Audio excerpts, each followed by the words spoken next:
This is the Ramadan hadith, okay? This is the Ramadan hadith, the one everybody starts with, okay? This is by Abu Hurairah radiallahu anh. He said that Rasulullah sallallahu alayhi wasallam said, Man sama Ramadan, whoever fasts Ramadan, meaning you can interpret this two ways, okay? But the second way is probably the right way. Even a few fasts, if you fast of Ramadan, right? Because some people, as we know, women can always fast the whole Ramadan, or whoever fasts the whole Ramadan, okay?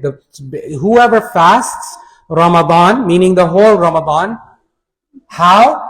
Imanan, having faith in Allah. You're not just fasting because you want to try out, intermittent fasting and how does it feel and how do Muslims feel when they fast. No. You fast with having the belief, imanan wa ihtisaban. And you fast expecting a reward from Allah. Expecting that Allah will reward you. غُفِرَ لَهُ مَا تَقَدَّمَ مِنْ ذَنبِهِ. If you do this, expecting a reward from Allah, and you fast all of Ramadan, whatever sins you committed in the past will all be forgiven.